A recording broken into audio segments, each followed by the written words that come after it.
ይህን ቪዲዮ እንግዲህ እንዲደርስ የምፈልገው ለኮሜዲያን እሸቱ ነው።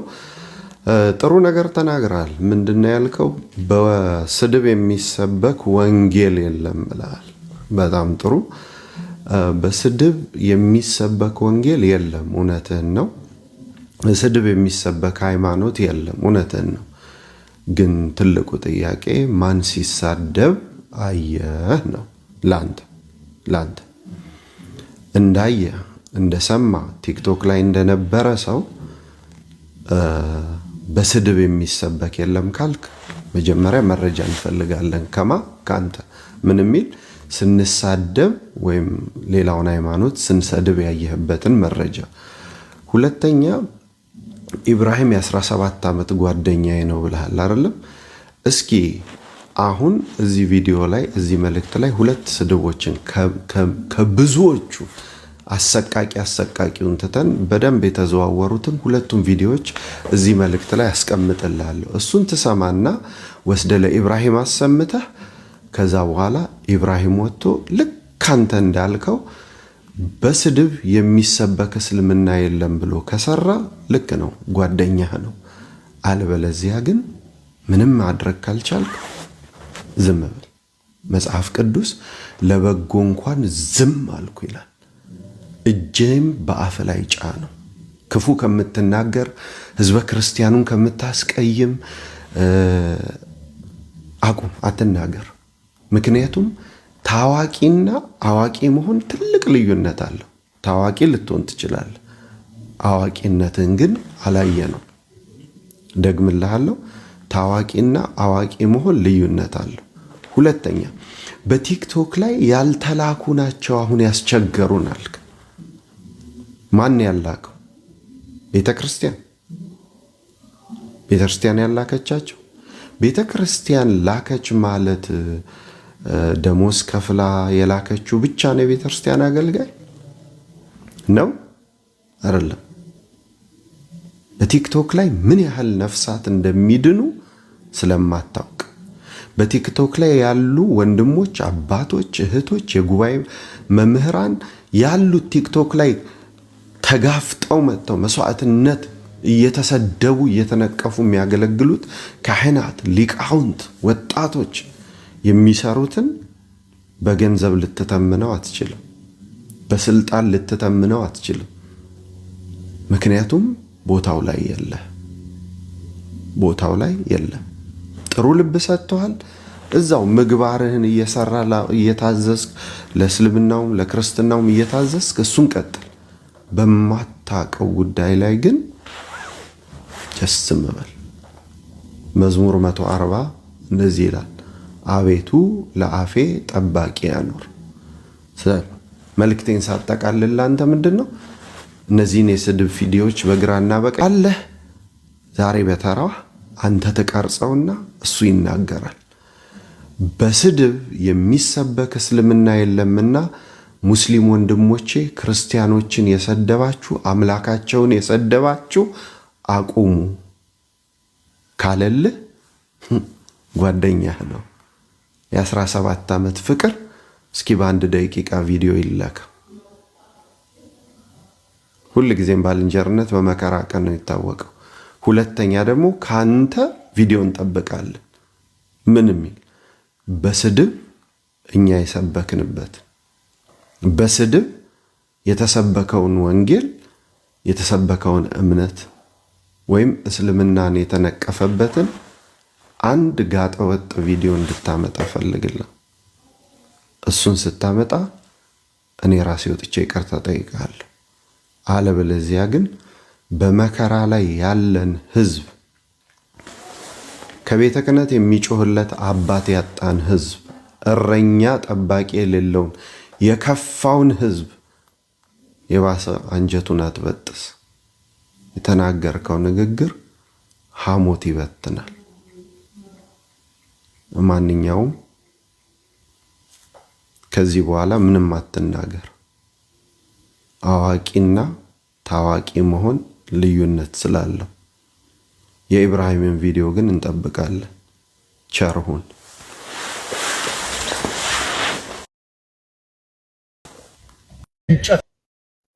ኦኬ ይህ መልእክት ለወንድም እሸቱ ይድረስ። መስጊድም ይሁን ቤተክርስቲያን ሲሰራ ህብረተሰቡ በአብሮነት እያዋጣ ይሰራል። ብዙ ጊዜ ታይቷል ይሄ ነገር።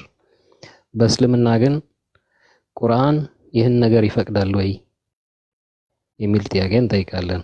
ምዕራፍ 9 ሱረት ተውባ ቁጥር 17 ላይ ያለው እንዲህ ይነበባል። ለከሃዲዎች በነፍሶቻቸው ላይ በክህደት የሚመሰክሩ ሲሆኑ የአላህ መስጊዶችን ሊሰሩ አይገባቸውም። እነዚያ ስራዎቻቸው ተበላሹ፣ እነሱም በእሳት ውስጥ ዘውታሪዎች ናቸው። እና ምንድነው አንተ ለገሃነም ትሄዳለህ፣ ግን ብርህን ሰጥተሃል።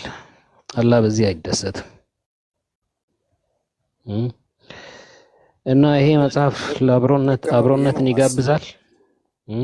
ልክ ነው።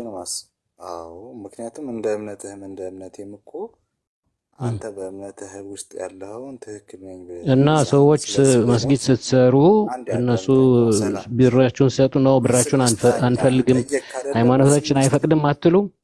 ከሃይማኖትና ምናምን ነገር ሁሉም ውጣና በአንተም ልክ ነው ስላልከኝ እኮ ነው ጥያቄው የተነሳው። ልክ ነው ካልክ ብሩ ሲሰጣችሁ አንፈልግም ለምን አትሉም? አዳምጣ ቀጥልሽ። ጥሩ፣ ይህን ጥያቄ ጠየቀኝ አይደለ? እኔ ልመልስ። አንተ እንደ እምነትህ ሌላው እምነት ሁሉ የተሳሳተ መንገድ ላይ ነው ብለህ ነው የምታስበው። እኔ ደግሞ እንደ እምነቴም ሌላው ሁሉ የተሳሳተ ነው ብዬ ነው የማስበው። ስለዚህ አንተ ማድረግ ያለብህ ሌላው እምነት ወደ ራስህ መሳብ ነው፣ ወደ ትክክለኛው መንገድ ነው። እኔም ደግሞ ትክክል ነኝ ብዬ የሚሄደው ደግሞ ሌሎችን ወደ እምነቴ ማምጣት ነው። ስለዚህ አንተ በኢየሱስ አምላኪነት ልክ ነው ብለህ እየሄድክ ትክክል ነህ ብዬ እያሰብኩ አይደለም። እኔም ደግሞ አንተም ደግሞ ለእኔም ደግሞ በአላህ መንገድ ኢየሱስ መልእክተኛ ነው ብዬ በሚሄድበት መንገድ ደግሞ ለአንተ ትክክል አይደለም። ስለዚህ አገዝኩ ወይ አገዝከኝ ማለት ገብቶሃል አይደለ? አንተ ወደ ገሃነም እየመራሁ ነው፣ እኔ ወደ ገነት እየሄድኩ ነው።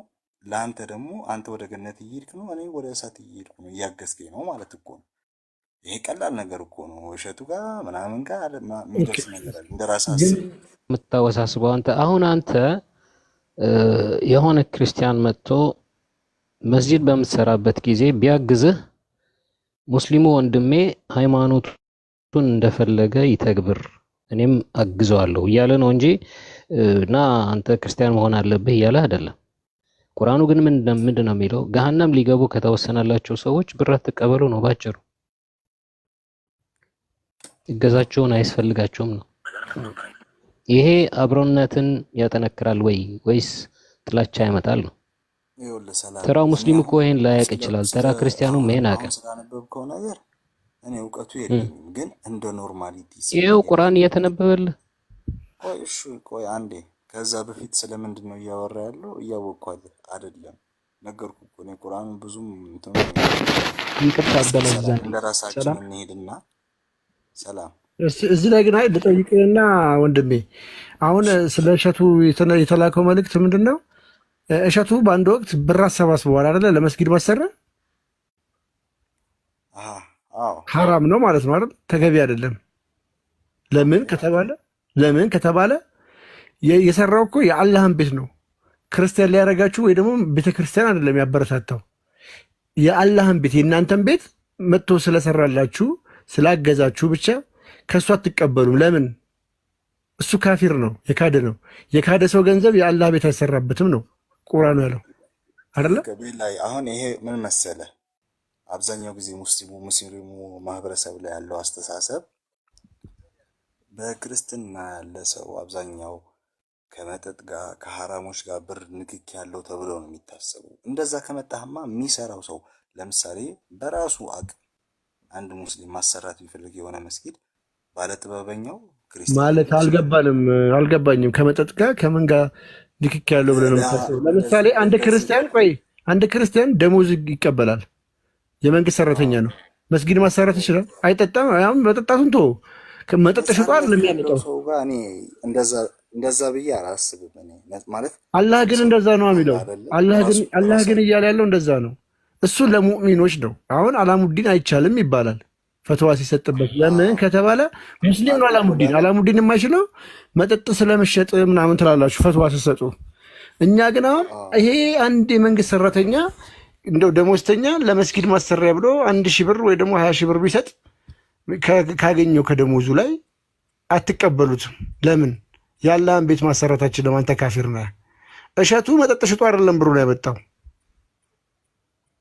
ሰብስቦ ነው ያመጣው። እናንተም እኮ የምትሰበስቡት እኮ መጠጥ ከሸጠው ሙስሊሙ ራሱስ እኮ እናንተም ገንዘብ ትክክለኛ ሙስሊሙስ ራሱስ ብር ሲሰጥ ጠጥቶ ወይም መጠጥ ሸጦ ካመጣው እንዴት ነው የምታውቀው? አታውቅም። ሲቀጥል ደግሞ ማለት ነው የክርስቲያን ገንዘብ ካልክ ማለት ነው አገሪቷ ውስጥ ያለ የክርስቲያን ገንዘብ ነው የሚነካካ ነው። ምክንያቱም ማርኬቱ አንተ ሙስሊሙ ሸጠ የምታመጣው ክርስቲያኑ እንዳለ የተሳሰረ ነው። ክርስቲያን ጋር ሄዳችሁ ደግሞ ትቀጠሩ ማለት ነው። ያኔ አንድ የተፈራረቃችሁብን እኮ አንዴ እስኪ እናውራኛ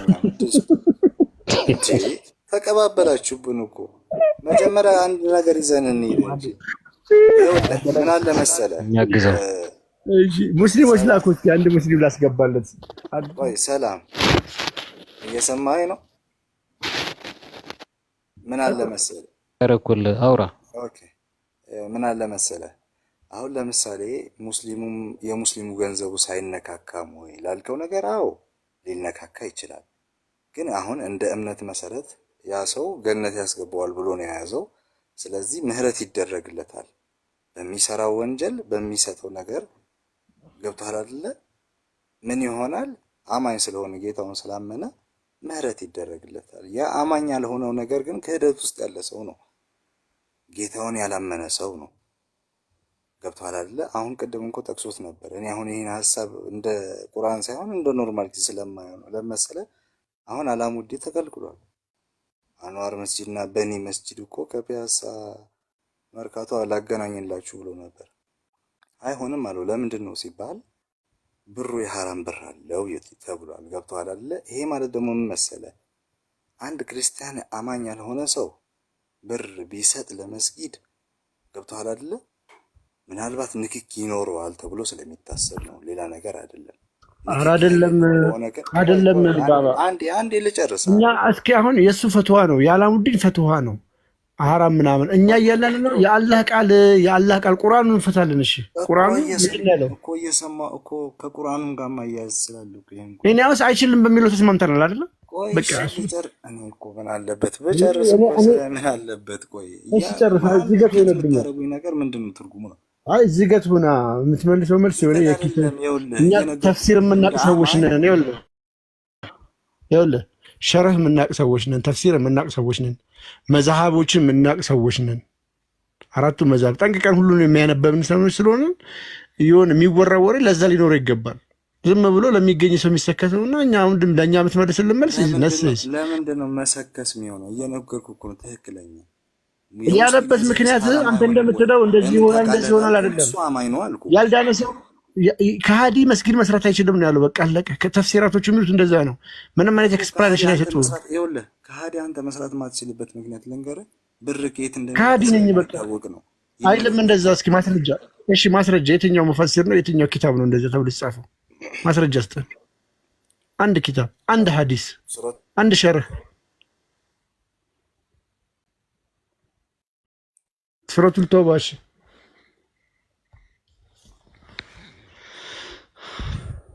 ቃሌ እኔ ልጠይቅህ እስቲ። አንተ ለምሳሌ አንድ የሆነ መጠጥ የሚመረትበት ካምፓኒ ያለው ሰው ጋር ብትሰራ እንደ ሙስሊም፣ አይ ወደ ምሳሌ አንሄድ እኮ አላችሁ። አንተ እሱ ጋር ሾፌር ወይም የሆነ ነገር ሆነ ትሰራለህ። ከሱ መጠጥ ቤትም አትሰራም፣ ግን የሆነ ለየት ያለ ሌላ ስራ ሰጥቷል። ብሩ የሚመጣው መጠጥ ተሽጦበት ከሆነ ደሞዙን አልፈልገውም ስራውን አልፈልገውም ብለህ ትወጣለህ? ይኸውልህ ዱንያ እንደፈለገችው እኮ ልትመራኝ ትችላለች። አይ እንደ ሙስሊም አይ ይሄን ደሞዝ አልፈልግም ብለህ መውጣት አለብህ እንጂ። አዎ አለብኝ። ታዲያ ሁሉ ውጭ ሀገር ያለ ሙስሊም ብሩ ከየት እንደሚመጣ ያውቃል? ደሞዙ ከየት እንደሚሰጠው ያውቃል? ይወቅ አልኩ እኮ እሱን ተወውና አልኩ። ለምሳሌ እኔ መጠጥ ጠጪ ብሆን ገብቶሃል አይደለ? ብር ማዋጣት ካለብኝ ለመስጊድ ብዬ ባዋጣ ያ ብር ምን ይሆናል? ሀራም ነው ወይ ብትለኝ አይሆንም። ለምን? አማኝ ነኝ እኔ። ቢያንስ ሌላ ጥያቄ ላድርገውና እንደው 3 ቀን የጠጣ ሰው ይገደል ብለህ መገደል አለበት ብለህ ታምናለህ? አንተ ትልቅ ሰው እንዳታስገድል። አንተ ደግሞ ተው አይደል? ጠይቀው ታምናለህ? እንደው ተገቢ አይደለም። ጭራሽ ክልክል ነው። አንተ 3 ቀን ስለጠጣ 3 ቀን በተከታታይ ስለጠጣ እሱ ነብዩ መሐመድ ይጠጣ እንደነበር እሰጥሃለሁ። ችግር የለውም። ሐዲስ ከፈለክ ቁርአን ይፈቅዳል። ቁርአንም እንደሚፈቅድ ደግሞ መጠጣትና መሸጥ ይፈቅዳል። ይኸውልህ አየህ አይደለ? ይሄ ነው ፖለቲካ። ምዕራፍ 16 ቁጥር 67 አሁን መሐመድን ሰደብከው ብልህ እና አና ምን እንደምትለኝ ባስጠይቅህና አሁን ብሳደብ አንተ እንደዚህ አድርጋል ብዬ ማስረጃ ጠይቀኝ። መሐመድ ጠጥቷል ካለ እኮ እኔ እኮ ሳሂህ ሙስሊም 2004 ቢ ላይ 3 ቀን በተከታታይ ጠጥቷል መሐመድ። ከዛ የተረፈውን ሰጣ ይችላል እና ታዲያ እኔ ነኝ እንደ ጥፋተኛ? ጠጥቷል አልጠጣም? አያ አይደለ ችግር። ስለዚህ የመሐመድን አምነህ ወደ ኢየሱስ የመጣው። እሺ አሳይ። ችግር መሐመድ ጠጣ የምትለው የመሐመድን ተቀብለሃል? አሳይኝ። እኔ መሐመድን ኢየሱስን ተቀብያቸዋለሁ። ከቁርአን ልጀምርሽ ከቁርአን 1667 ልክፈትልህና ከዛ ወደዛ እንሄዳለን። የኔ ጥያቄ ግን 3 ቀን ሰው ስለጠጣ መገደል አለበት ወይ? ለምሳሌ አንድ ሰው እኮ 4 ዓመትም 10 ዓመትም ሊጠጣ ይችላል። የሆነ ጊዜ ይቀየራል። 3 ቀን ስለጠጣ ብቻ ሰው ይገደላል ወይ? ለምን? ሁሉ ነገር ለምን አስተምሮ የምትሰጠውን ነገር እሺ። ከዘንባባዎች እና ከወይኖችም ፍሬዎች እንመግባችኋለን፣ ከእርሱ ጠጅንና መልካም ምግቦችን ትሰራላችሁ። በዚህ ለሚያስቡ ህዝቦች በእርግጥ ተአምራለሁ። አብረን እንሂድ።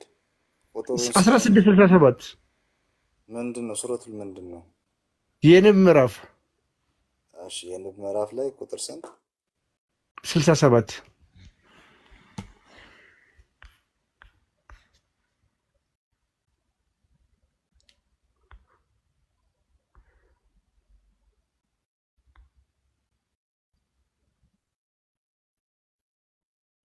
ቃል በቅንፍ የገባችሁ እንመግባችኋለን። አረብኛው እንደዛ አይልም። ተተኺዙነ ምንሁ ሰከረን ነው የሚለው።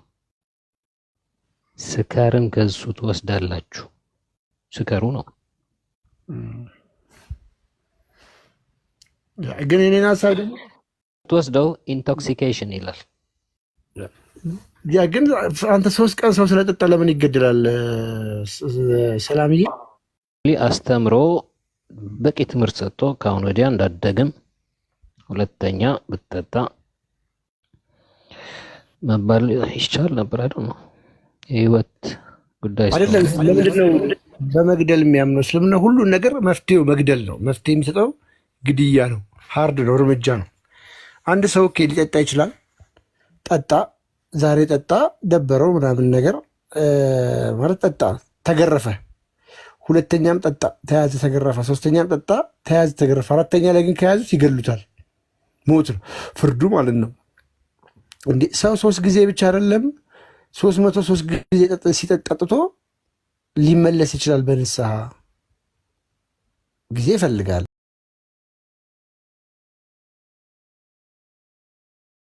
መግደል አሁን እውነት ተገቢ ነው? እስኪ ያስቡት ሙስሊሞች። እንደው ልጆቻችሁ ወንድሞቻችሁ የሚጠጡ ሙስሊሞች አሉ። እውነቱን እናውቀዋለን፣ በደንብ አድርገን ነው የምናውቀው። እነዚያ ልጆች ቢገደሉ አስቡት። እኔ አሁን በግልጽ አውቃለሁ። የሀጂ ቱሬ ልጅ ኃይለኛ ጠጭ ነው፣ ኃይለኛ። ማንም እንደሱ አይጠጣም። ልጃቸው ቢገደልባቸው ተገቢ ነው? አሁን ለምን ጠጣ ተብሎ መጠጣት ጥሩ ነገር ነው መስከሩ ምናምን እያልን አይደለም። ግድያው ምንድን ነው? ምን አመጣው ግድያውን? ለምንድን ነው አላህ በጸሎት በምናምን ሰዎችን እንዲመልስ የማይችለው? እስኪ አንተ ላይ ያሳየ ቃሊ። አሁን አንተ በምታወራው ክርስትና ውስጥ ነው ልስጥ ምን የጠጣ ይገደል የሚል ኢየሱስ ክርስቶስ ግደል እንዳላችሁ የጠጣ ይገደል አለ። የጠጣ ይገደል ካለ እምነቱ ውጭ ያለው እንዳለ ግደል እንዳለ ላሳይ። እሺ ስለ መጠጣቱ እንጨርስና ወደ እምነቱ ደግሞ ሄዳለን። አይ እኔ አወራሁት ስለ መጠጥ ነው። አሁን ከዛ ወደ እምነቱ እንደዛ ጥያቄ ጠይቀኸኛል። አዚዝ አዚዝ ብዙ ግድያዎች አዚዝ እያደረግ ነው። ስለዚህ አዚዝ እኔ ደግሞ አዚዝ በክርስትና ውስጥ ግደሉ አዚዝ ኢየሱስ ክርስቶስ ራሱ ማለት ነው። ሽንቱን የሸና ይገደል የሚል ጥያቄ ጠይቄ አይ እምነቱን ያመጣ ይገደል ብትለኝ ምንድን ነው ዲፈረንስ ማለት ምንድን ነው ኖ ኖ ከእምነት የምታነጻጽረው? ውጭ ያለው እንዳለ ግደልን እኔ እንደሚለው ብቻ እሱን እናወራለን። እሱን እንደማይለን መስጠት ያሳይሃለሁ። ራሱ እንደሌለብህ ኧረ አንድ ጊዜ አዳምጠኝ። እኔ እሱን አስረዳሃለሁ፣ አንተም ታስረዳኛለህ። ስለ እምነቱ የለም እኔ በደንብ አድርጌ አስረዳሃለሁ፣ በተግባርም በሁሉም ነገር። አሁን ግን ስለ መጠጡ አሁን እስኪ አሳየኝ የንብ ምዕራፍ አልከው። እሺ ስለ መጠጡ እናውራ። ቆይ ስለ መጠጡ አነሳህና ወደ እምነት ሄድክ። እንደው ቢልም የለም ግን እሱ እኮ አንተ ራስህ ነህ እኮ። ለምንድን ነው ሁሉም ቦታ እኔ ስለ መጠጥ ነው ያወራሁት። ስለ መጠጥ ነው እንዴ እየሰማሁ እኮ። ለምንድን ነው የሚገደሉት? አንተ ለምንድን ነው ኢየሱስ ክርስቶስ ግደሉ ያለ? አንድ ሰው ገስጸው ያላለ? እኔ ስለ እሱ እኮ አይደለም። መጠጥ የጠጣ ሰው ለምንድን ነው የሚገደለው ነው ያልኩ። ብራዘር ስማ እስኪ መጀመሪያ አንተ በጌታ ላሳየኝ። አዎ እንደዛ እኮ ነው የሚባለው እኮ። አየህ መጠጥ የጠጣ ሰው ይገደል ይላል እስልምና። ለምንድን ነው የሚገደለው ሰው መጠጥ? እሺ ላሳይሽ፣ እሺ ላውጣልህ፣ ችግር የለም። እሱ ይሄ እንደዚህ ይላል አይደለ? አሳየኝ ካልኩ ማሳየት ነው።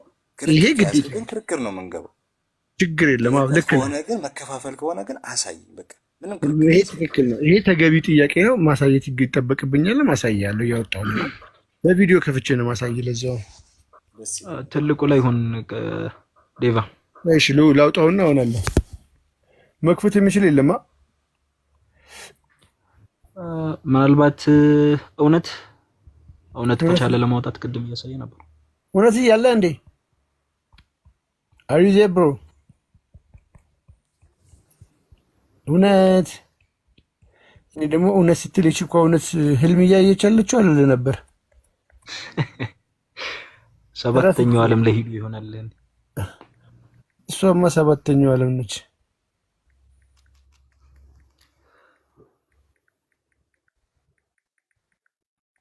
ኦኬ ቡልጋል መርየም ላይ ነው ያለው አዲሱ ቡልጋል መርየም።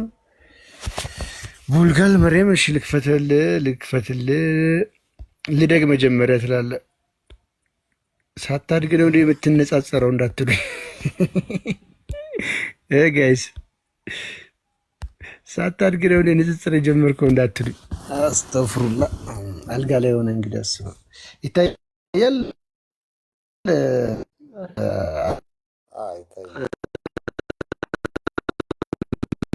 መቆራረጥ ጀምረሽ አረብኛ ይሻላል ወይስ እንግሊዝኛ? አረብኛ ይሻላል። አዎ ካሜራ ሐዲስ ነው። ቡልጋል መርየም ሐዲስ 41 ቡክ 10 ሐዲስ ነው። ቡልጋል መርየም ቃሌ እኔ ከሐዲስ ምንም ልከራከርህ አልችልም። እውቀት ከቁርአን ግን እከራከራለሁ። 2573 ብሉገል መራም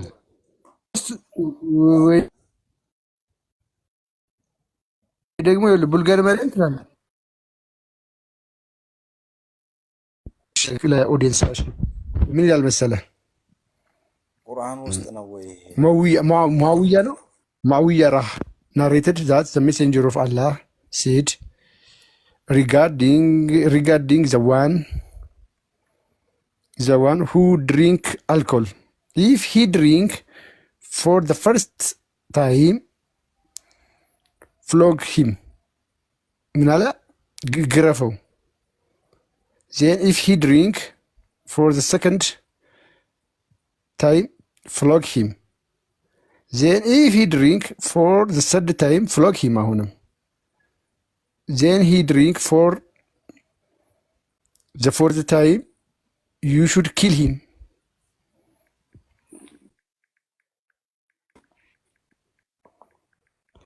ምን አሉ መሰላችሁ ነብያችን ሰውየው ለመጀመሪያ ጊዜ ከጠጣ ግረፈው አሉ። ሁለተኛ ጊዜ ከጠጣ አሁንም ግረፈው አሉ። ሶስተኛ ጊዜ ከጠጣ ግን ግደለው። በሌላም አዲስ ማምጣት ይችላሉ። ስትራይክ ሂዝ ኔክ የሚል አንገቱን ቀንጥስለት የሚል።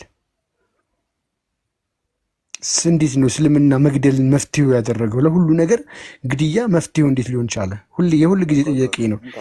ምክንያቱም ዚስ ማይነር ኬዝ፣ ማይነር በጣም ሲምፕል ነገር ወይ የሰማኝ ነው።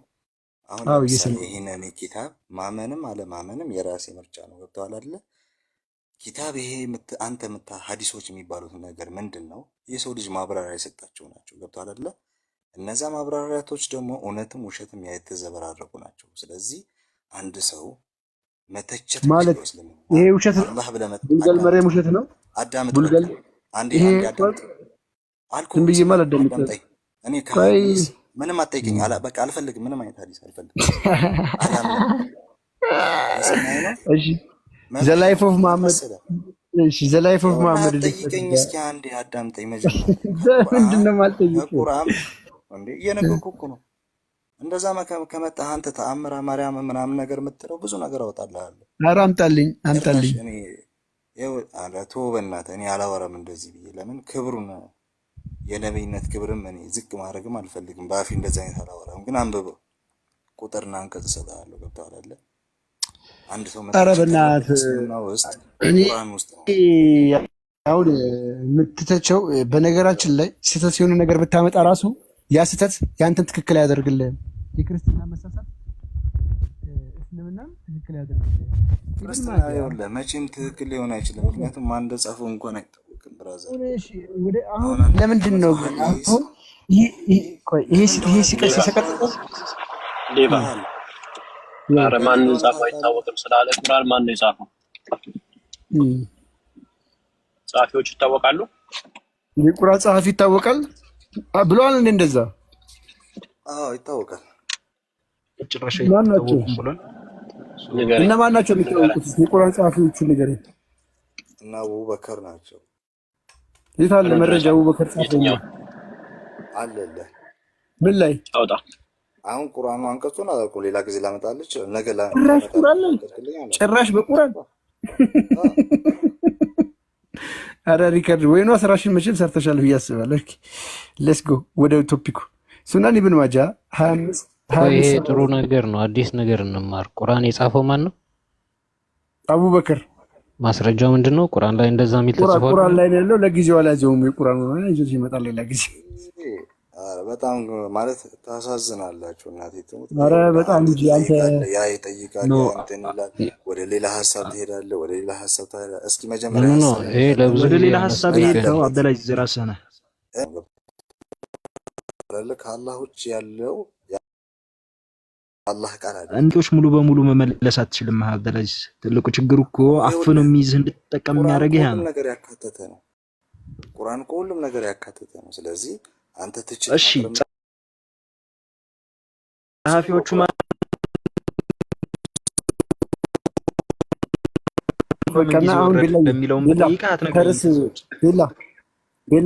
ከርስ ርስ እንዳንሄድ ተወውና በቃ የለኝም ካለ እኮ ብዙ ሰዓት ነው አይደለም፣ ችግር የለውም። ሱናን ኢብን ማጃ 2572 ነው ሐዲሱ። ግሬዱ ምንድን ነው? ሰሂህ ነው ወይ ላጥ ማለት አዋ እንደ ሲያይ ለማንኛውም ላንብብላቸው። if he got drink then wipe him, if he doesn't eat again then wipe him, if he doesn't again then wipe him. And he said concerning the fourth time, if he doesn't again then ይልና ጋይስ ምን ይላል? ስትራይክ ሂዝ ኔክ፣ አንገቱን ቀንጥስለት። አንዴ ሲጠጣ እለፈው ማለት ግረፈው፣ ቅጣው። ሁለቴ ሲጠጣ ቅጣው፣ ሶስቴ ሲጠጣ ቅጣው፣ አራተኛ ላይ ግን አንገቱን ቀንጥስለት ይላል። ስትራይክ ሂዝ ኔክ፣ ኤክስኪዩት ሂም፣ ሰዋው።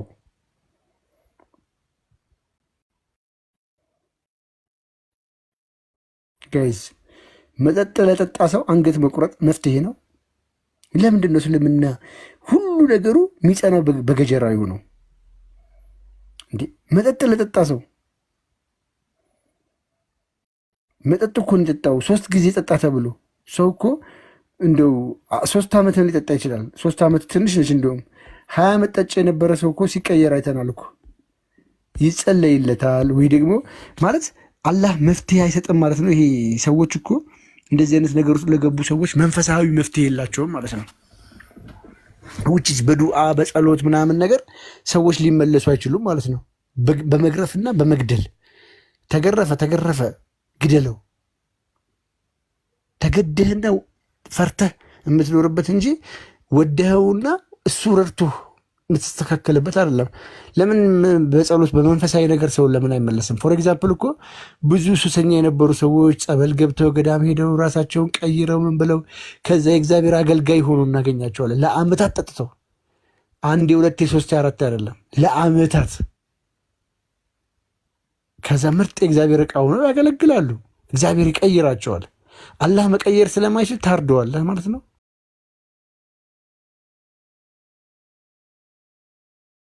ታዩታላችሁ። ከምሬ ሁሌ ግራ የምጋባበት ሐዲስ ነው።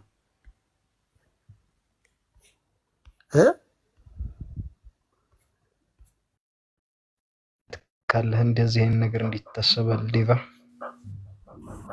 ዲፊካልት ኡስማን ምርጥ ልጅ እንዴት ነው ኡስማንዬ?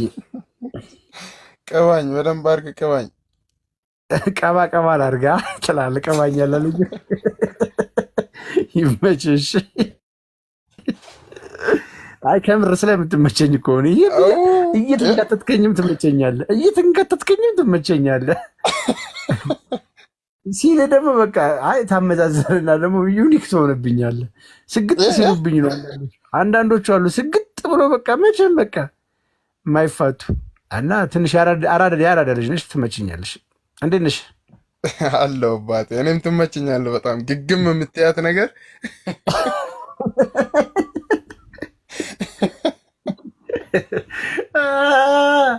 እሰግጣለሁ። ወጠርክ ነው አለቀ በቃ። አልወጥር ብቻ እንዴ አንዳንዴ ከገስት አውርዳቸው። ኡስታዙ ነው አይቀባኝ እኮ እዚህ ጋር ትልቅ ያለ እሱ እኮ ነው እንደዚህ አድርጎ የቀረጸኝ። ከወግም ይለኛል። አይ በቃ ቻው። ኧረ ቆይ አትሄድ እንዴ ደምን ቻው። ምንም ነገር አትጠይቅም። አልጠይቅም። ጠይቀኝ ዛሬ በቃ እሺ። ፈቅጄልሃለሁ፣ እንደፈለግክ ጠይቀኝ።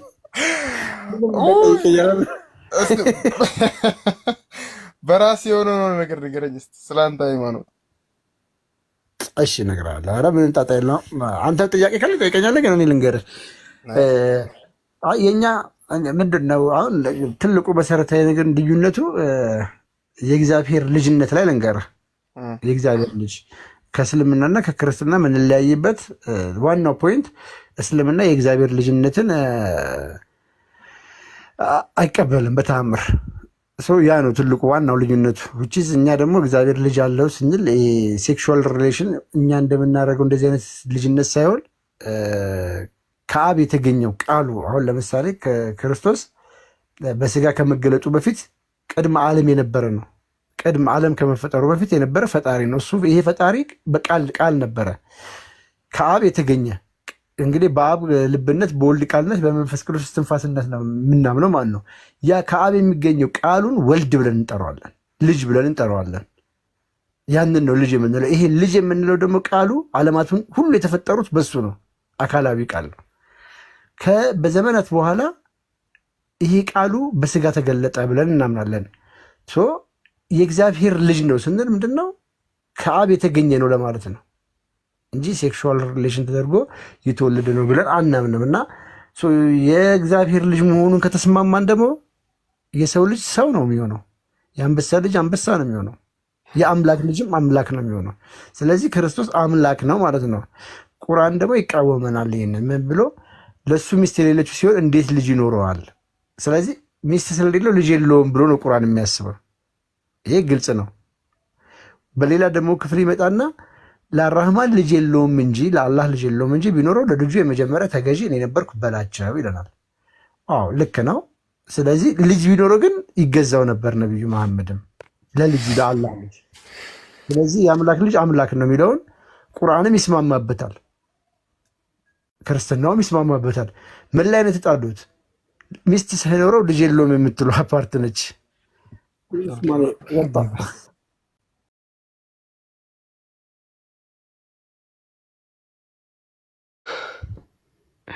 እሺ ስማን ከስር ሆነች ማውጣት ችግር የለም። አሪፍ ልጅ ነው ስማን እና ስለዚህ ልዩነታችን የምንጣላው በዚህ ነው እና እኛ ሚስት አለው ብለን ስለማናምን እንደዛ መስሎታል አላህ። እኛ ደግሞ የምናምነው ከአብ የተገኘ መሆኑን ነው። ከአብ የተገኘው እሱን ወልድ ብለን ነው እንጂ የምንጠራው ሴክሹዋል ሪሌሽን ያለው ነገር እንደዛ ተገኘ ብለን ስለማናምን እንደ አላህ።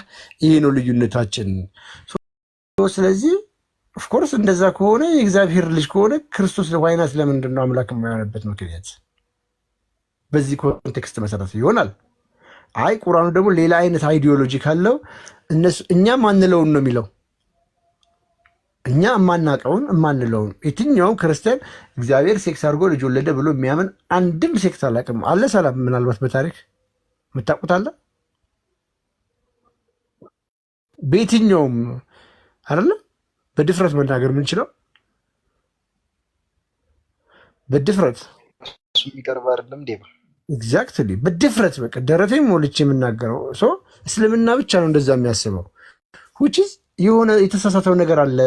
እስልምና ቁርአን መሐመድ ከኋላ ከመምጣቱም ደግሞ ቆይቶ የመጣ እምነት ከመሆኑም አንጻር ቢያንስ የ600 700 ክፍለ ዘመን ልዩነት ስላለው ሚስ ኮንሰፕት ሚስ አንደርስታንዲንግ ስላለበት ያ እስልምና ሊፈተሽ ይገባዋል። ራሱ ሊፈተሽም አለበት ብለን እናምናለን። ወንድሜ ከሰማኝ ስለ ራሴ ሲሰብክ ይሄ ነው ዋናው ፖይንት።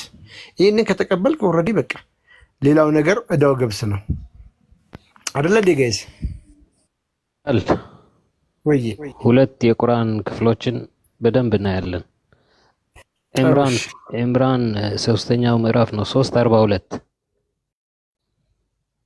ማንበብ ትችላለህ? ኦኬ እሺ እችላለሁ። ዌት ሚኒት እሺ። ኢምራን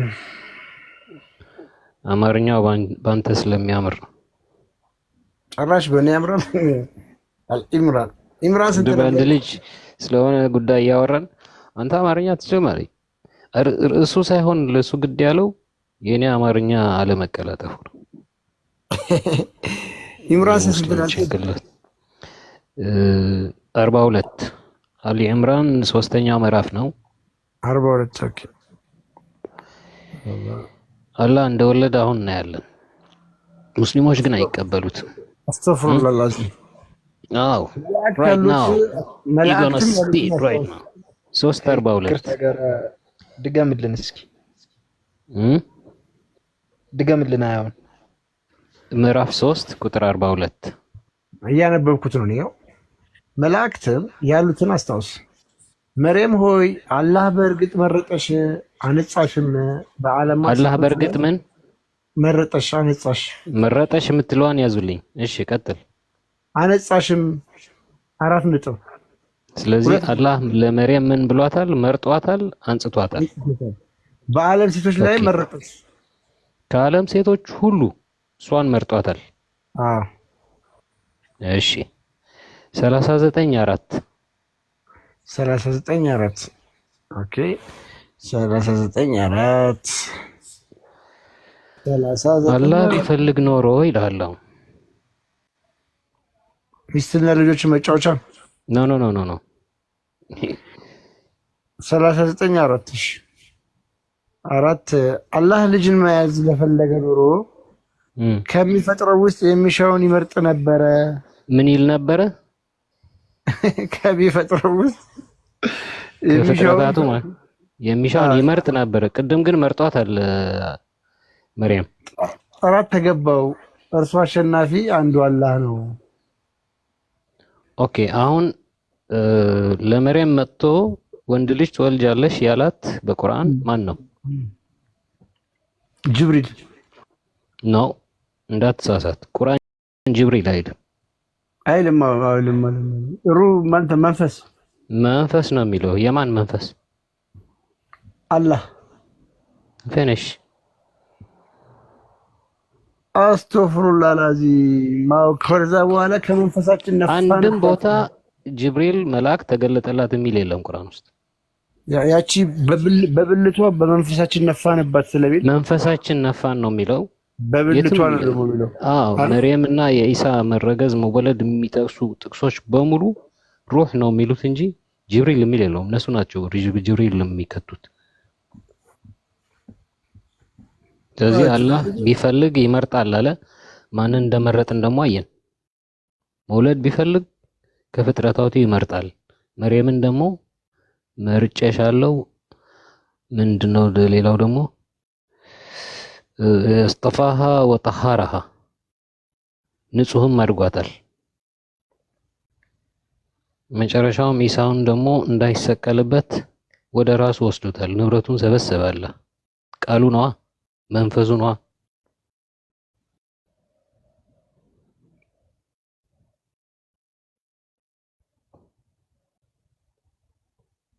ዴቭ አላሁ አክበር አትልም?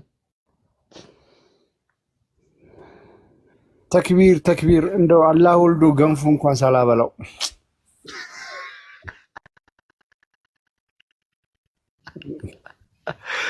ዝም ብለህ መርዶ ታረዳለህ። አንተ ሰውዬ ግን የተመታነ አላህ ወልዶ እንዴት ገንፎ ሳናበላው ተክቢር ተክቢር ታስብለናለህ። ሱብሃንአላህ። ምዕራፍ 4 171 ላይ ቃሉና መንፈሱ ነው ይላል። ትንሽ ረዘም ይላል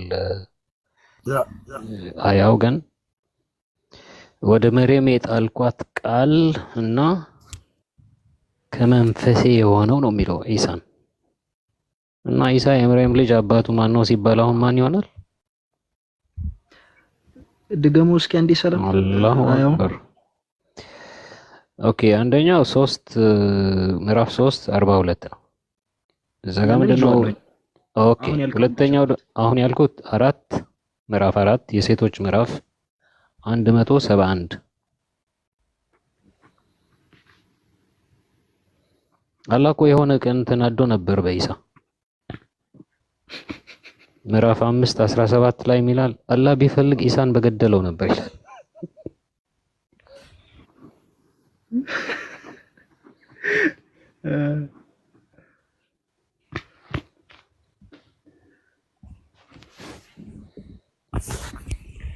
እኔ መሐመድ ሳክሰኛ እንደሆነ ያወቅኩትና የበቃኝ በቃ የጨረስኩት በቃ ሁሉ ነገርን ተስፋ የቆረጥኩበት አደም የተመለጠው ሰማይን በቴስታ ገጭቶ ነው ማለት የሰው ልጅ ራስ አዳም ሰማይን በቴስታ ስለገጨው ነው ሲል በቃኝ በቃኝ በቃኝ። ከዚህ በኋላ ስለምና እስኪ ሳይንቲፊካሊ እስኪ ነገር አብራሩልን። ቁርአን ሳይንስ ነውና እውነት እስኪ አብራሩ ይችላል በሳይንስ። አረ ዲባ በማሪ ከምሬ እኮ ነው ጌታ ምስክሬ። የሰው ልጅ ራሰ በራ የሆነው አዳም ሰማይን በቴስታ መጥቶ ነው ሲሉ ነብዩ በቃኝ በቃኝ በቃኝ። እስልምና የሚባለው በቃ ቤድ ታይም ስቶሪ ራሱ ያወረኝ ይመር ነብዩ ግን መላጣ ነው እንዴ? አይ ሚን ካይንድ ኦፍ እሱ በቴስታ የሚለው ሌላ ነገር ነው። ላይክ honestly like literally it's a joke እኮ it's a fairy tale። አንተ እንደው አዋቂን አይደለም ህፃናቶችን ግርግዳን በቴስታ ስትመታ መላጣ ትሆናለህ። ሰማዩን ቶ አንተ የሰውዬ ግን በጣም በጣም በጣም ቀልደኛ ነው የምር።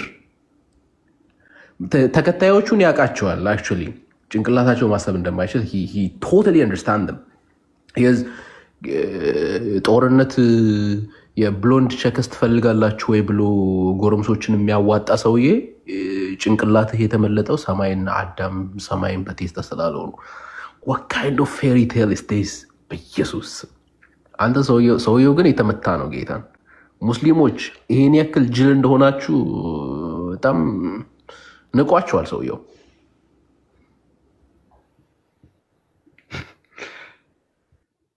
ይህንንም አዲስ ሲሰማ ተክቢር የሚል አይጠፋም እኮ ጌታ አላሁ አክበር የሚል አይጠፋም። እንዲህ ይሄም አዲስ ነው ብሎ እንካ ተቀበል። ምዕራፍ 3 55 ላይ የኢሳ ተከታዮች እስከ የውም ቂያማ ድረስ የበላይ ናቸው ይላል። ተከታዮቹ ባናቃቸውም ኢሳ ተከታዮች ነበሩት። ኤኒዌይ መልእክተኛ ከሆነ የግድ ተከታዮች ያፈራል እና ኢሳን የተከተሉ የበላይ ናቸው። ሙስሊሞች ሳይሆን የኢሳ ተከታዮች። ኢሳ ሙስሊም ነበር ይላል። አሁን ሌላ ምዕራፍ ላይ ሄዶ ደግሞ ያፈርሰዋል። አምላኪና ተመላኪ ጀሃነም ይገባሉ አለ። ፎቶ አንሺም ተነሺም የጀሃነም ናቸው ያለውስ ደግሞ ከአላህ ውጪ እንዳለ እኮ የጀሃነም ናቸው ታውቃለህ። ከአላህ ውጪ የሚያመልኩት ለምሳሌ ፀሐይ የሚያመልኩ ሰዎች ካሉ ፀሐይ እና እነሱ ተያይዘው ገሃነም። ፀሐይ ገሃነም ገብታ ምን ትሆናለች? ራሷ እሳት ናት። ፀሐይ ትዞራለች ያለው ምንድን ነው? ብቻ እሱ ፈኒ በጣም ፈኒ ነው ሰውየው። አንድ ነገር ግን ልበላችሁ። ምን ነበረ አንተ ፎቶሽን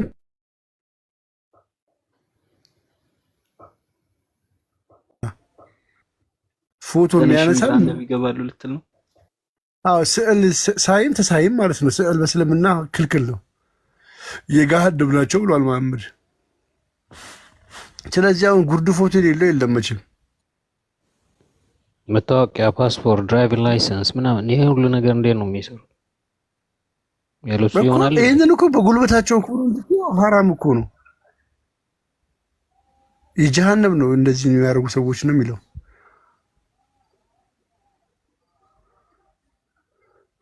አሁን ጨረቃ መቼ ነው የምትወጣው? ስራ ቢቀልል አላለችም? አይዞሽ አይዞሽ የታለም ይበሉታል እንደ ጉዳ። ጾም እኮ አይደለም የሚጾሙት በነገራችን ላይ ከርብተውት እንዴ። እነሱ ግን በጾም እንደሚበሉት እኮ በሌላ ጊዜ አይበሉም። ኧረ ይሄማ ግልጽ ነው እኮ ባይዘዌ ዴቫ አልአራፍ 124 ላይ አንብባችሁታል? ግን ምን ይላል? ለምሳሌ እጆቻችሁንና በማፈራረቅ እቆርጣችሁ ነበር ከዛም እሰቅላችሁ ነበር ይላል። ተናጋሪው ማን ነው የሚለውም 123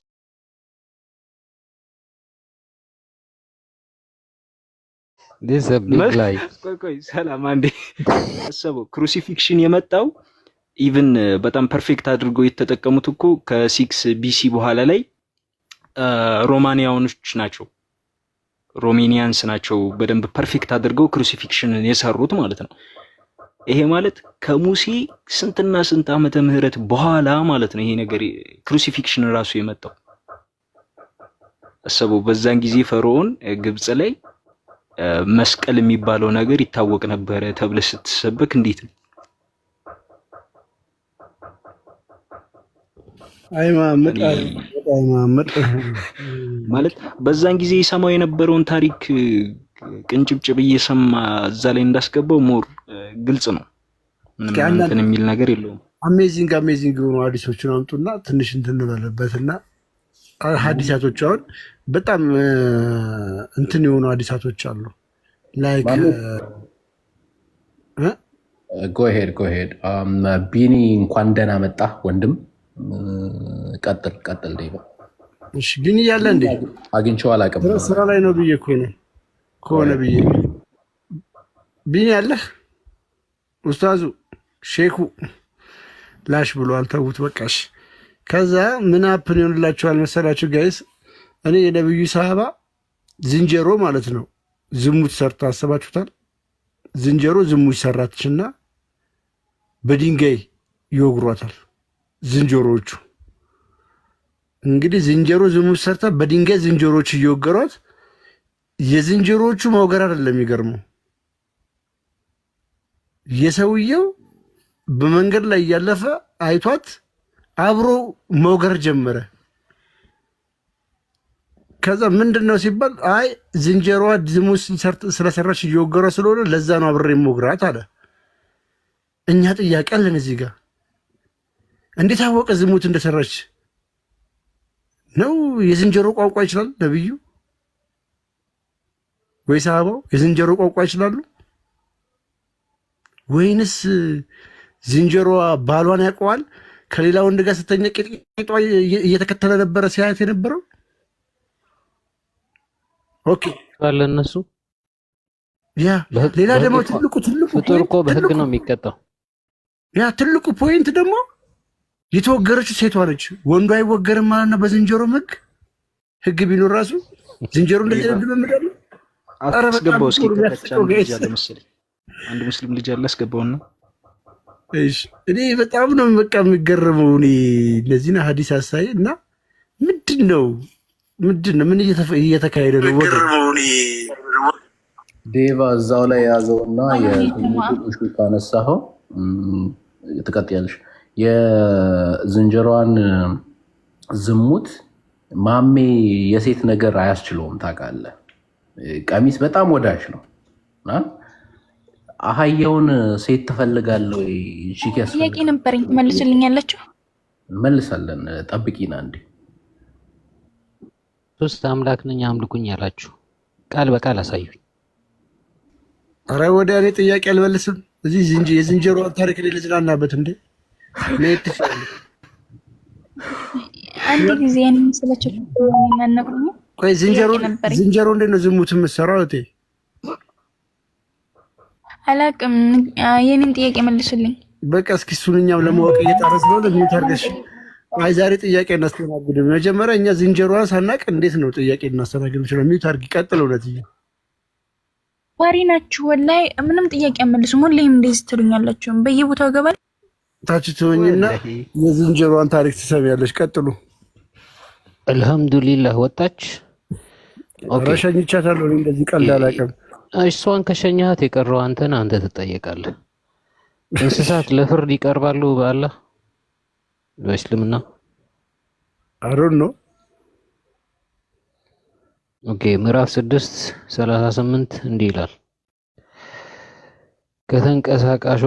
ከተንቀሳቃሽም በምድር የሚሄዱ በሁለት ክንፎች የሚበሩ በራሪ መሰሎቻችሁ ህዝቦች እንጂ ሌላ አይደሉም። እንደ ህዝቦች ናቸው የሚቆጠሩት። ኦኬ በመጽሐፉም ውስጥ ምንንም ነገር አልተውንም። ቁርአን ምንም ሳያስቀር ለሁሉም ነገር መልስ አለው። ከዚያም ወደ ጌታቸው ይሰበሰባሉ። ምን ሊያደርጉ ነው ወደ ጌታቸው የሚሰበሰቡት? እንስሳ ሞተ፣ በደመ ነፍስ ነው የሚሄደው። ምንም አያውቅም፣ ህግ የለውም። አላህ ግን ሊፈርዳቸው ይጠራቸዋል። ተክቢር። አላሁ አክበር፣ አላሁ አክበር። ሰላምዬ እኔ እንዴት ነው ሀው እንዴት ዝንጀሮ ሊያውቅ ይችላል? ተፍሲሩ ጋር ከሄድ አንድ ይሄንን ፍቱልኝ ጌታ። እንዴት ነው ዝንጀሮ ሊታወቅበት የቻለው? ማለት ዝንጀሮ ዝሙት እንደሚሰራ እንዴት ሊያውቁ ቻሉ? ሰላም እውነትዬ የሆነ ሪሰርቾች ምናምን ያየኸው አለ? ዝንጀሮ ዝሙት ያደርጋል ምናምን የሚል ወይስ ዝሙት ካደረገ በኋላ በድንጋይ የመገዳደል ባህሪ ያላቸው ሪሰርቾች አሉ? የዝንጀሮ ገርመሃል። ጉንዳኖች እኮ ሰሎሞን እንዳይመጣ እንዳይረግጠን ብሎ ተነጋግረው ሰላም እሱም ቨርስማ ይሰጠን፣ ምር ይሰጠን። እሱ ቨርስ በጣም አስፈላጊ ነው። ዝንጀሮዎቹን ግን ሰውየው ተቀላቅለው እንዳልከካችሁ በምን ይታወቃል? እኔ ፍራቼ እሱ ነው። እሱ ራሱ ሳይጨመርባቸው አይቀርም ነው። ምክንያቱም ቺኳን ብቻ ነው አይነ የወገራት። ወንዱ ዝንጀሮ አይወገርም። በዝንጀሮዎችም በሙስሊሞችም ዝሙት ሲሰራ ሴት ነች የምትወገረው። በዝሙት ወንድ ሲገደል አይተናላቅም እና ግራ ይገባል። እውነትህን ያስኬዳል። እና የኛ ውዱ ነብይ ሩሩ ናቸው። ለዝንጀሮም አይመለሱ። እንኳን መጠጥ ለጠጣ አባቴ በ3ኛው ቀን አንገቱን ይሰይፉታል። ዝንጀሮንም አይምሩም።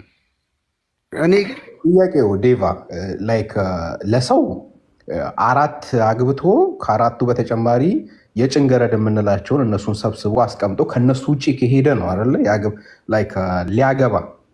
አክቹዋሊ ዝሙት በሰውኛ ራሱ ግራ እየገባኝ ነው። ላይክ አንተ የቤት ሰራተኛ ናት ብለህ ማሰብ እኮ ነው የሚጠበቅብህ አይደለ? ሰራተኛ ኦር ስሌቭ ናት ብለህ ማሰብ ብቻ ነው የሚጠበቅብህ እንጂ በሰውኛ ራሱ ዝሙት የለም አይደል? በእነሱ የኔ ባሪያ ናት ብለህ ካሰብ ከአንድን ሴት እንደ ባሪያ ካጠጣ ካስተዳደርካት ኤግዛክትሊ ይሄ ኃጢአት አይደለም። ከላይ ተፈቅዶልሃል፣ ምንም ችግር የለውም። ትወስባለህ። 4 ሚስቶች አሉ ያገባሃቸው። ሌሎቹን ደግሞ በጉልበትም ይዘህ ላይክ ባሪያ በጉልበት አይደል የሚያዘው? እንደዛ አድርገህ ከያዝ አላህን አታስቀይምም ማለት ነው። ዝሙት አይደለም። እኔ ግን ዝሙት የሆነ ላይክ የእንትኗ የጦጢቷ አልተጋቡ እንዴት ነው ዝሙትስ የሚሆነው? መጀመሪያ እንዴት ነው ክላሲፋይ የምታደርገው ዝሙትን? ቢካዝ አንድ ለአንድ አይደለም አይደለም የሚወሰኑት እነሱ አራትም አይደሉም። ስንት ነው ግን የሚፈቅድላቸው? አላህ ስንት አግቡ ነው ያላቸው እንትኖችን ጦጢቶችን። እኔም እዚህ ላይ ጥያቄ አለኝ፣ ግን ከአንተ ደግሞ ለየት የሚለው የኔ ጥያቄ ማለት ነው ከአንተ የሚለየው አንድ ነገር አለ። እሱ ምን መሰለህ? እሱ እንደ መርፌና ክር የሚባል አለ። ዝሙት ሰርተዋል ለማለት እንደ መርፌና ክር የሚባል ምስክርነት አለ። እሱ ተረጋግጦ ነው? አራት ሰዎች ሲገባ ሲወጣ አይቶ ነው የወገሯት ወይስ እንዴት ነው? መስካሪው ማን ነው? ጦጣ ነው? ሰው ነው እኮ። እነሱም እንደዚህ አይነት ምስክርነት ይጠየቃሉ ወይስ ዝም ብሎ ነው? ሙስሊሞች ነው እናመልሱልን። እኛ ግራ ገብቶናል። ጦጣዋ ስንት ሰዎች ጋር ሂዳ ነው? ሰዎች አልኩኝ፣ ሰዎችም ሊሆኑ ይችላሉ። ዊ ዶንት ኖው። በእስልምና ከስንቶቹ ጋር ተወስባ ነው እንደዛ ዝሙት ሆኖ የተቆጠረባት? ኔክስት ክርና መርፌ ሲሆኑ ያየ የመሰከረው ሰው ነው ወይስ ራሱ ጦጣ ነው?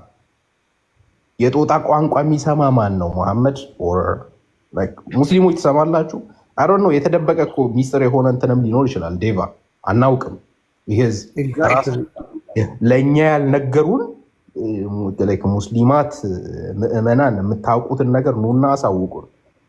የጦጣ ቋንቋ ትሰማላችሁ? ጦጣ ለጦጣ ሲመሰክር ሊትራሊ በፍርድ ቤታችሁ ሲገባ ሲወጣ ምንድነው ጠርሙስ ውስጥ ምንድነው ይሄ ምንድነው የሚባለው? አስታውሰኝ ዴቫ። እንደዛ ሲገባ ማየት አለብህ መስካሪ ለመሆን። መርፌና ክር ሲሆኑ ነው። ኤግዛክትሊ። መስካሪው ማን ነው? መጀመሪያ ሰው ነው? ጦጣ ከሆነች የጦጣን ቋንቋ የሚሰማው ማን ነው? ሙሐመድ ኦር የሙስሊም ምዕመናን? ኑና መልሱልን ፕሊዝ ኤንድ ፕሊዝ። እየሰማህ ነው? እየሰማው ነው። እስኪ አልሐምዱሊላህ። የጉንዳኑን ማን ነበር? ትንቢተ አሞጽ የሚባል መጽሐፍ ታውቃለህ? ትንቢተ አሞጽ ኦኬ። 5:18 ላይ ያለች የጠየቀች ነው ልጅ። አይ ዝም ብላችሁ እንትን አትበሉ ተዋትና። ኦኬ የጉንዳኑን ውሰዱ። ምዕራፍ 27 18 19 ምዕራፍ 27 ይላልናገራት። እስኪ ትንቢተ አሞጽ ምን ሆነ? እኔ እህት ምን ይላል? 18 19 አንብቡልኝ። የለንም። እስኪ አንብቢልን አንቺ። እሺ የእግዚአብሔር ቀን ለምትፈልጉ ወየውላችሁ። የእግዚአብሔርን ቀን ለምን ትፈልጋላችሁ? ጨለማ ነው እንጂ ብርሃን አይደለም ይላል። እሺ እና ምን ይጠበስ?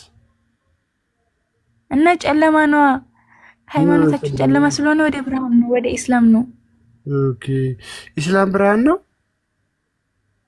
አዎ አላህ አንድ ነው። ይድነ ሲራጠል ሙስተቂም ማለት ነው። ወይም ደግሞ ኢሳ ደግሞ የአላህ መልእክተኛ ነብይ ነው እንጂ ይድነ ሲራጠል ሙስተቂም ማለት ነው። አይ እኮ ምን መሰለህ፣ አንዴ ትክክለኛውን መንገድ ምራይ ማለት ነው። ይሄ ደግሞ ትክክለኛውን መንገድ ይምራ፣ ቀጥተኛውን መንገድ ምራ ማለት ነው። ማን ያለው እንደዛ? ማን ነው የሚለው? ማን ነው እያለ ያለው? ለኛ እኮ እያስተማረ ነው ብላችሁ ለምኑኝ እያለ ነው። ቃሉ የማን ነው ማለት? ስንሰግድ ሁላችንም እንደዛ እያልን እንለምናለን። ያ ማለት በቀን ውስጥ ማለቴ ከስህተት ነፃ ሆነን እንድንውል ማለት ነው። ቃሉ የማን ነው? ተናጋሪው ማን ነው? እሺ ኢየሱስ አምላክ መሆኑን ነገር ኢየሱስ አምላክ ነኝ ከኔ ሌላ አታምልኩ ይላል። ተናጋሪው ማን ነው? ይድነ ሲራጠል ሙስተቂም ቀጥተኛው መንገድ ምራን ብሎ እየተናገረ የኔ መልሱልኝ። ሁላችሁም ጥያቄ አትመልሱም፣ ምክንያቱም ጥያቄ የላችሁማ። እያወራን እኮ አንቺ እየመለሽ የኛው ላይ ስትደርሺ ሲያንቅሽ ጥያቄ የላችሁማ። ጥያቄ ስንጠይቃችሁ አትመልሱም ሁላችሁም። እኔ ብዙ ቦታ ገባለሁ ግን እናንተ አትመልሱም። ለምን እንደማንመልስ እስቲ ሁስ ለምሳሌ እኛ ሲያሰልም ማለት ሁሉን የእናንተን ይመልሳል፣ ከኛም ሲጠይቅ ሁሉን ይመልሳል። እናንተ ግን የኛም ብቻ ነው የምትጠይቁ። ማንን ያሰለሙ? ያ ማለት ወላሂ ሰላሙ እናንተም ሰላሙ ሳይረፍድባችሁ ሰላሙ ወለተሃናን ወደ ኢብራሂም ስማ፣ ኢየሱስ አታምልኩኝ እኔ ሰው ነኝ ብሏል። የኢየሱስ አምላክን እግዚአብሔርን አምልኩ፣ ሰው አታምልኩ፣ ወንድ ልጅ አታምልኩ። አሁን አየሽ አይደለ? ቁጭ አድርጌ እንዴት እንደማጠጣሽ ታያለሽ። አሁን ከስር ትቀመጪና ወንደላጤውን አላህ ሚስት የሌለችን ሲሆን እንዴት ልጅ ይኖረኛል ያለውን አላህ ሚስትና መጫወቻ ምንድን ነው የሚጫወተው? በምን ሁሉ ነው የሚያጫውተው? ብንፈልግ ከኛ ዘንድ እንይዝ ነበር ይላል አላህ። እዚህ ጋር ብልት እንዳለው ጭምር እየነገረች ነው፣ መጫወቻም እያለ ነው። ምክንያቱም በሚስት ይጫወታል ማለት ነው። ምንድን ነው የሚጫወተው? እሱን ትፈችዋለሽ። ስለዚህ ሚስት የሚፈልገው ወንድ ነው አይደለ? ወንደ ላጤ ነው። በዚህ ብቻ አያበቃም። ምጽአት ቀን ያልተገረዘ ሆኖ ተዝረክርኮ ይመጣል ይልሻል ሳሂህ ቡኻሪ ላይ ሐዲሱ። ያልተገረዘ ሆኖ አምላክሽን በባዶ እግሩ ጀንገል ሲል ታይዋለሽ ይልሻል። እራሱ መሐመድ ደግሞ በሐዲስ አይቶታል፣ ሰሂህ በሆነ ሐዲስ። ለዛውም ሼኹል ኢስላም ኢብኑ ተይሚያ በዘገበው ፕሩፍ ባደረጉት ሐዲስ ላይ አላህ ጸጉሩን ፍሪዝ አድርጎ አረንጓዴ ሱፍ ለብሶ አየሁት ብለዋል። ጺሙ ሳይላጭ ተላጭቶ ጺሙ ተላጭቶ ጺም የሌለው ነው ብለዋል። ወንድ ላጤ ነው። በዛ ላይ የሚቀሰቀሰሽ ደግሞ ከአርሹ ስር በሚፈስ የወንድ የዘር ፈሳሽ ነው፣ ስፐርም ማለት ነው። እንዴት ነው የሚረጨው? እጁን ተጠቅሞ ነው? እንትን ተጠቅሞ ነው? አልተነገረንም። አላሁ አለም። እና ከስር ቁጭ ብለሽ ይህን ተቀበይ። በክብር ሲያወሩሽ በክብር ማውራት ስቺ በክብር ትስተናገጃለሽ። ካልፈለግሽ ግን ሐዲስሽን ገፍ ከፍተን እንለጥፍልሻለን። ለአንዱ ቃል 20 ሐዲስ እንለጥፍልሻለን። ስነ ስርዓታችሁን ያዙ። እውነት እየቀጥል ዴቫ ላይክ ኖርማሊ እንግዲህ ወንዶች እኛ ለአቅመ አዳም በደንብ አልደረስንም፣ አልሞከር ነው። ግን እንደሚመስለኝ ዴቫ በደንብ ያዝልኝ። እንደሚመስለኝ አንድ እግር ያለው እንዴት ነው የሚንቀሳቀሰው? እንዴት ነው የሚያደርገው? ቢፈልግ ራሱ እኔም ጥያቄ ነው። ወገብ የለውም እኮ ወገብ የለም። ይሄን ነው የምልህ እኮ። ስለዚህ የእሱ እንትኑ እግሩ ላይ ነው እንደተለጠፈው።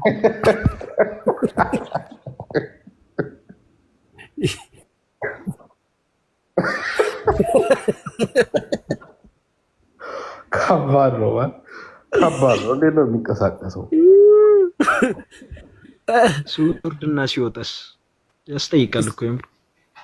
እሱንማ እኮ ብንጠይቅ ያብዳሉ። እንዴት ነው የሚወርደው? እንዴት ነው የሚወጣው? በፓራሹት ነው ወይስ ዳይቭ ነው ምናምን? እሱ ይጨልላሉ። እሱን ብንጠይቃቸው ሎጂካል ጥያቄዎች ናቸው። እንዴት ነው ወርቶ የሚወርደው? እነሱ እኮ ባቱን አላህ ላይ ሲወርድ ታቻለ ሲል አይ አናቅም፣ አንናገርም፣ አልተነገረንም። እና ባይነገር እሺ ባቱ ብቻውን ይቀመጣል። ሌላ ምን ነው የሚወርደው? አላህ አንድ ቀልድ ያለው አንድ ነው አይደል? ለሁለትዬ ጸሎት ሊሰማ ሲወርድ እንዴት ነው የሚወርደው? እግሩን ትቶ ነው የሚወርደው? እጁን ትቶ ነው የሚወርደው ወይስ?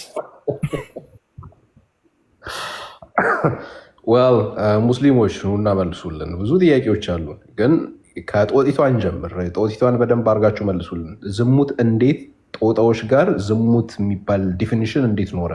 ማለት አንድ ሚስት አግብቶ አይኖሩም፣ እንደናንተ 4 አግብቶ አይኖሩም። ዲፊኒሽኑ ምንድን ነው ለዝሙት? ዝሙት ስትሰራ ከተባለ ከሆነ አንዱ ላይ ወስልታለች ማለት ነው። ቺት ያደረገችበት አለ ማለት ነው። ቺት የተደረገበት ማን ነው? ከጦጣዎቹ የትኛው ነው? ላይ ህጋዊ ባለው የትኛው ቢሆን ነው? የትኛዋ ላይ ነው እንትን ያለችው ላይ ቺት ያደረገችው? እንቺ ስታደረግ ደግሞ በእናንተ ቺቲንግ በይሄ ፊዚካል እንትን ምናምን ብቻ አይደለም፣ ነገርየው ገብቶ ሲወጣ መታየት አለበት፣ መመስከር አለባቸው። ያሳሰራችሁስ ማን ነው? ኒካ ያሳሰረው ማዕት ጥያቄ ነው ያለው። ሙስሊማት ኑና መልሱልን።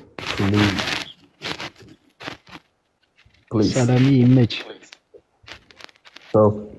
ላይክ የዝሙትን ትርጉም ንገሩን መጀመሪያ። በሰውኛ ለሰዎች ከሆነ ለሰው ልጆች አላህ የዝሙት ድርሻ ሰጥቷል። ወደድክም ጠላህም ትሰራዋለህ። ዋን ዴይ ውልዱ የዝሙት ድርሻ ፖይንቱን ላውጣው። የአዳም ጉዳይ ግን ብዙ ሙስሊሞች ጠይቄ ያልመለሱልኝ ጥያቄ አለ። ብሉ እዚህም ኑሩ ይላቸዋል ምዕራፍ 7:19 ላይ 24-25 the same chapter ስታነብ ደግሞ አዳምን አባሮታል ያልተፈቀደ ነገር ስለበላ። አዳም ተመልሶ ምዕራፍ 2:37 ላይ ምን ይቅርታ ይጠይቅና አላህ ይቅርታውን ይቀበላል። ይቅርታ ከተቀበለ ለምን ከጀነት አባረረው?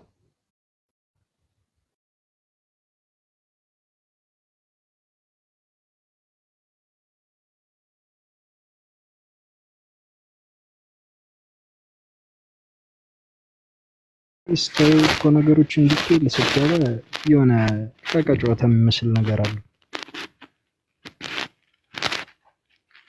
ነው የሚያሳይ። የጻፈውን ረስቶ ይቸካል ዝም ብሎ።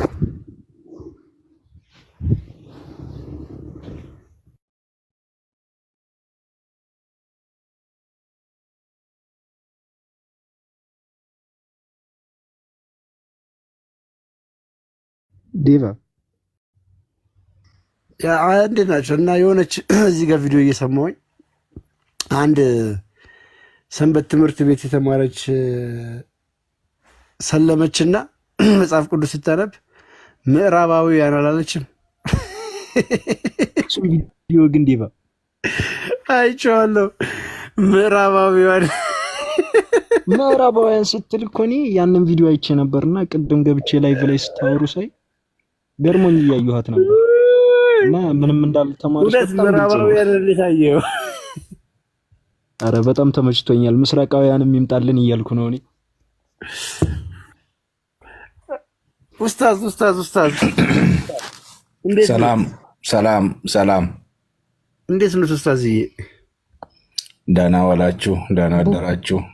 አለን እግዚአብሔር። በደህና መጡ። ምን አሉ ሰላምዬ? ጥፌስ አልጨርስ ይግቡ እያልኩኝ ኦልሬዲ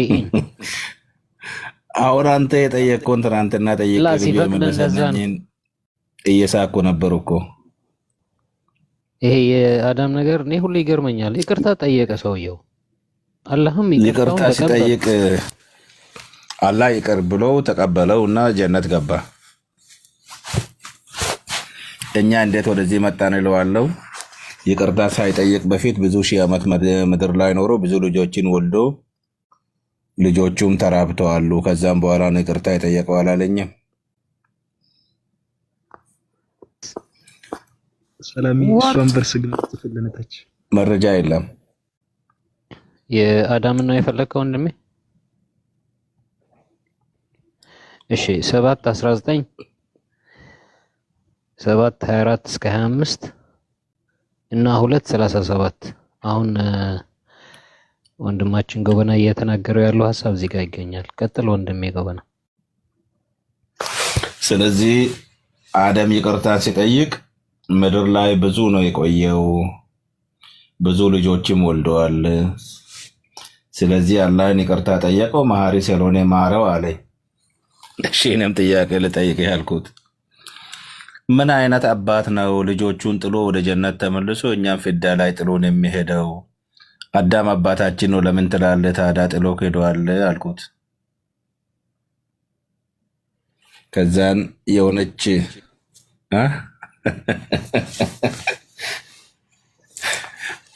የሆነች ሴትዮ አለችና ፊቷ በእሳት ወላፈን ተመቶ ጥሩ አይደለምና ልጇ ታፍርባታለች። እንግዳ ይዛ ወደ ቤት አትመጣ፣ ከጓደኞቿ ጋር አታስተዋወቅም፣ ብዙ ነገር እያለች ከዕለታት አንድ ቀን እማዬ ምንድን ነው ፊትሽ ምን ሆኖ ነው ብላ ጠየቀቻት። ከዛን ልጄ አንቺ ትንሽ ልጅ እያለሽ ቤታችን በእሳት ተቃጥሎ ነበር። ሁሉ የአካባቢው ሰው ደግሞ ሸሸ፣ እሳቱ ብዙ ስለነበር። እኔ ከውጭ ሲመለስ ቤቱ እየነደደ ስለሆነ ሮጬ ገብቼ አንቺን ለማዳን ቆዳ ለብሼ ነበርና የገባሁት።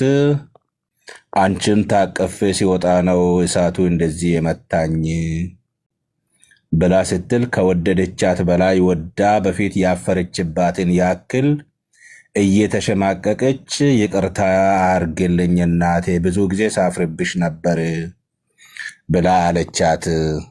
ለሷ ብላ የተጎዳችውን ለሷ ብላ የተቃጠለችውን እናት ባለማወቋ ታፍርባት ነበር።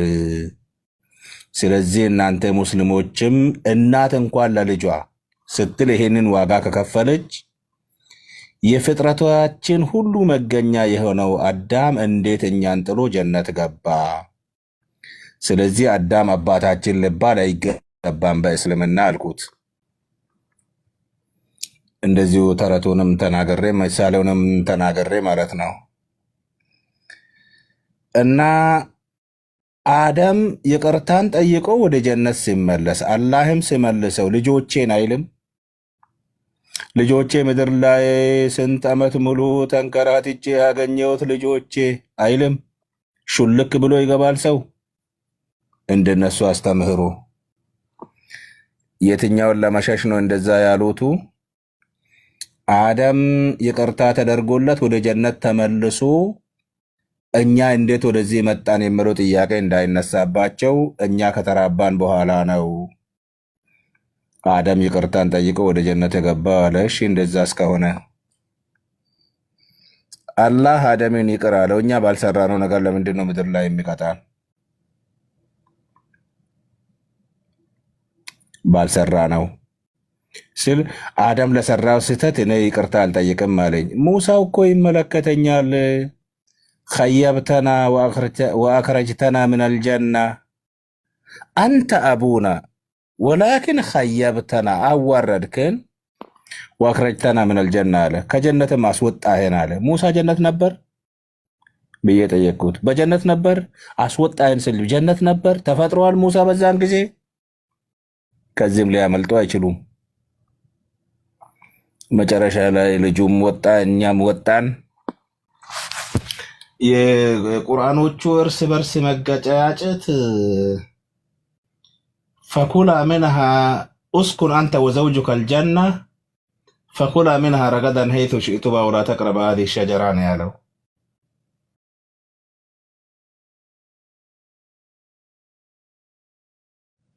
ዘላለማዊነትን ነው የሚያሳየው። ወላ ተቅረባ ሀዚህ ሸጀራ፣ ይቺን ዛፍ ግን አትቅረቧት፣ ፈተኩና ምን ዛሊሚን፣ ከበደለኞችም ትሆናላችሁና ይቺን ዛፍ አትቅረባት ነው ትእዛዙ የተሰጠው። በዛን ጊዜ ትእዛዙ ሲሰጠው እንደምበላ ያቅ ነበርን? እኔን ከመፍጠሩ ከ40 ዓመት በፊት ወስኖብኛል ይላል። አዳም ደግሞ እኔን ከመፍጠሩ ከ40 ዓመት በፊት እንዲበላ አድርጎኝ ፈጥሮኛል። ስለዚህ አለመብላት አልችልም። እንደውም ባልበላ ነው አላህ ውሸታም የሚሆነው ያለ ነገር ይመስለኛል። ታዝዤው ታምኜው ሰራሁት፣ በላው፣ ወጣው።